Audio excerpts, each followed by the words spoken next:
সম্মানিত উপস্থিতি, আমাদের 4 নং শ্রীপুর ইউনিয়ন যুব দলের কর্মী সভা অনুষ্ঠিত হয়েছে। আমাদের 4 নং শ্রীপুর ইউনিয়ন শ্রীপুর পয়সন্ন একাডেমি হাই স্কুল হলরুমে আমাদের ইউনিয়ন যুব দলের যুগ্ম আহ্বায়ক বিন্দু ইউনিয়ন যুব দলের যুব নেতা এনামুল হক এনাম ভাইয়ের নেতৃত্বে আজকে আমরা কামরুল হুদা কামরুল ভাইয়ের আজকে শক্তিশালী এবং ভোট প্রচারণার লক্ষ্য নিয়ে আমরা আজকে কর্মী সম্মেলন করেছি। এই লক্ষ্যে কাজ করার জন্য আমাদের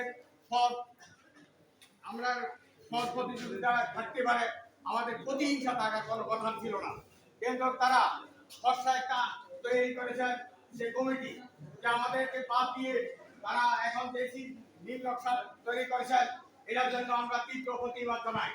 আমরা জানি আমাদেরকে 1 থেকে 10 পর্যন্ত ওনারা বললেন নেতা যাকে 1 নাম্বার দিতে পারে আপনাকে মানেন। আমরা বললাম যে 100 বার মানে আমাকে 9 নাম্বার দিলে হবে, মানি 10 নাম্বার দিলে হবে, মানি নেতার নির্বাচন বিগত জীবনে আমরা 2টি নির্বাচন